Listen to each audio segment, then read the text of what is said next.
Position, আমরা player mistake করতে পারে, ক্যাচ মিস করতে পারে, ফিল্ডিং মিস করতে পারে, যে কোনো মিস করতে পারে, তাকে থ্রেডটা হবে চেয়ার আপ থ্রেড, হয় না? অনেক গালি না হয়, কোনো রকম বকাঝকা না হয়, কিন্তু আবার এমনভাবে বলতে হবে যাতে সে পরবর্তীতে ভুলটা না করে, মানে এমন মনে কষ্ট পায় এমন কথা বলা যাবে। একটা জিনিস, আরেকটা জিনিস হচ্ছে ব্যাটসম্যান আউট হয়ে যাবে, ওই ব্যাটসম্যান যখন মুভ করা শুরু করবে ওই ব্যাটসম্যান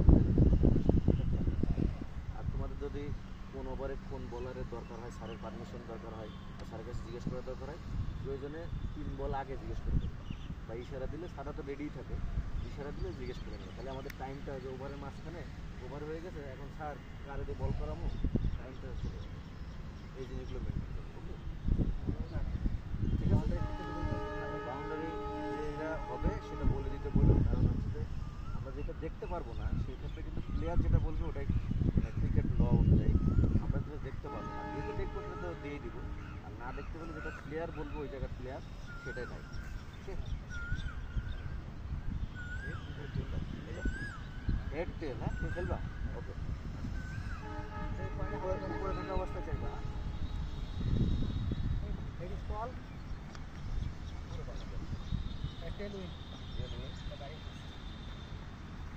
রাজশাহী ব্যাটিং ফার্স্ট, না? ওকে, আমরা 10:30টায় ফার্স্ট বল চলবেন একটা। হ্যাঁ হ্যাঁ